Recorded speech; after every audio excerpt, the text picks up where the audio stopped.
morning. What's going on? Nice to meet you. Hi, How are you? Stormy, how you doing? Peace, King. How you, brother? You good? Nice to meet you, King. Got it. Yep. It's the only seat y'all got? What you want? What you need? There's one more. A bigger chair or something. Cause she already little. We had This is what I'm talking about. Good, this is accommodation. There you go.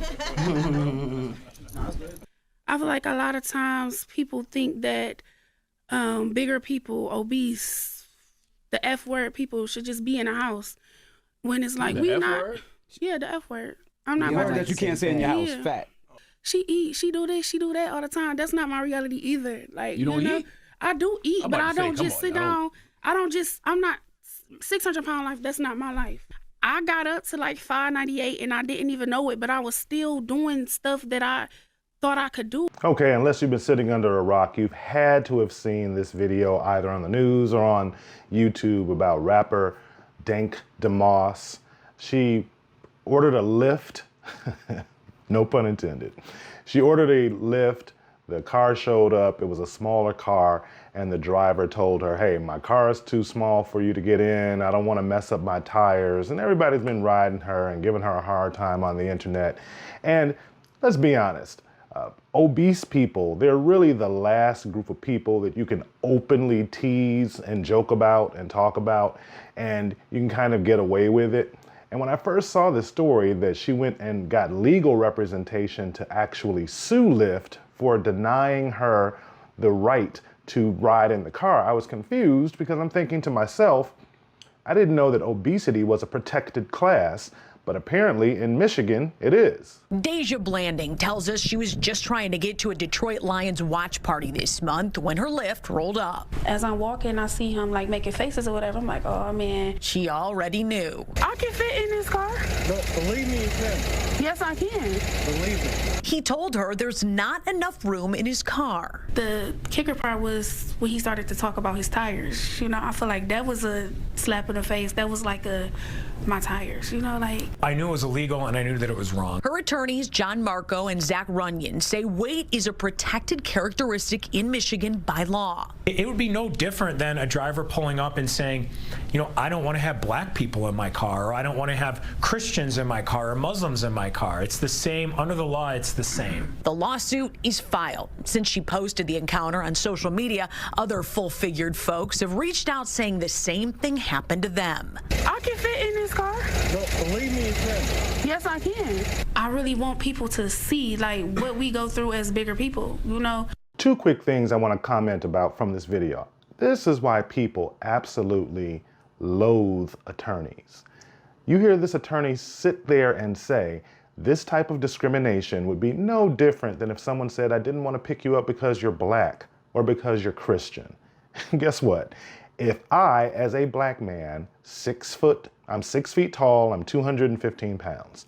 If I get in any car, it's not going to do any damage to the car because I'm black. If I get into a car, into a Lyft, or into an Uber, you don't know that I'm a Christian. That is completely different from this 5'2", 5'3" woman at 500 pounds getting into a smaller car. And you do have that accommodation from Uber and Lyft because you have the choice of what type of car that you can actually order to transport you. That'd be no different than if I'm I'm standing somewhere with a group of friends of mine. I and 5 of my friends want to order an Uber, but we don't want to pay for the Uber XL. So we order the smallest Uber, the driver pulls up and we say, oh, no problem. All 6 of us can get in your car. The driver has the right, I believe, to say, my car cannot accommodate you. Certainly you can do that for a large group of people, so it's the same thing in this particular situation. Number 2, the use of the word full-figured. I'm so tired of people trying to come up with words to appease individuals because of the bad choices that they make. You heard earlier in the intro of the video that she referred to the word fat as the F word because she's offended by the word fat. I don't know how you're more offended by the word than you are by the condition. Then you listen to the news report and the woman said other full-figured people. No, this woman is not full-figured. She's morbidly obese. But here's a new word for all of my listeners out there that you can use for going in situations like this. The word is corpulent. We're going to use that word, forward going, because it almost sounds like it's not even a pejorative. I don't even think the average morbidly obese person would even recognize the word. So forward going, we're not going to say high calorie women. We're not going to say full figured women. We're not even going to say fat women. We're going to meet them in the middle, and we're going to use the word corpulent. All right? That's something that I just announced on the David Seaton Show. That's the word we're going to use forward going. Let's spread that word around. In the state of Michigan, obesity is a protected class, and apparently you can sue. I'm very, very interested to see what's going to happen. I don't think Lyft should settle this case. I think they should go ahead and take it to court, because if you look at the opening to this video, she's dancing on stage. She tries to do some move. She falls backwards. She goes into Charlemagne's show, The Breakfast Club. She sits in a regular chair. The chair's too small. They have to drag a piece of a sectional for her to sit down on. And then she says, "Oh, thank you for the accommodation." At some point, you do have to take some personal responsibility for what's going on with your health and your weight. There are two things that all of us can do to control our weight. That is, eat less, move more. It's really just as simple as that. And then to hear this woman, for her to be so oblivious, and she says, "Oh, 600-pound life, that's not my reality." And then 2 seconds later, she says, "Oh, I went to the hospital and I was 598 pounds and I didn't even know it." Again, this is how crazy our society has become today.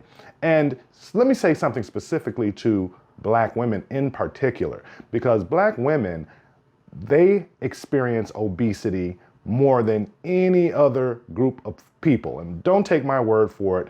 Here's some data from blackdemographics.com. You can look at this chart from blackdemographics.com and you see girls under the age of 18. Black girls have the highest percentage of obesity at 31%. Look at that. Hispanic, 23%, white, half, and Asian, far, far less. And then when you look at adult females and you look at obesity, 58% of Black women are experiencing obesity. Again, still high for white and for Hispanic women, but then you see Asian women, again, very, very low compared to the other three ethnic demographics. So we need to have a hard conversation about obesity in the United States. There's a lot of ultra-processed food. There's a lot of things that we consume regularly that are contributing to the obesity epidemic that has gotten larger, again, no pun intended, over time. But Black women in particular are really, really struggling in this area. 75% of Americans are overweight, 45% of kids. According to new data, 93.2% of Americans are metabolically unhealthy, which means they have either high blood sugar, high cholesterol, high blood pressure, or overweight, or have had a heart attack or stroke. 6 in 10 Americans have a chronic disease. Large part, this is due to the explosion of ultra-processed food over the last 20, 30 years that drives poor metabolic health. It's also affecting our mental health crisis, increasing, a lot of our depression, anxiety, polarization, violence, aggression, all because of the food we're eating. And the cost is staggering. As president, you have to deal with our budget, and $4.3 trillion are spent every year on healthcare. Now $1 in $5 in our economy. And it leads to also huge amounts of lost productivity, with billions of dollars a year in lost productivity.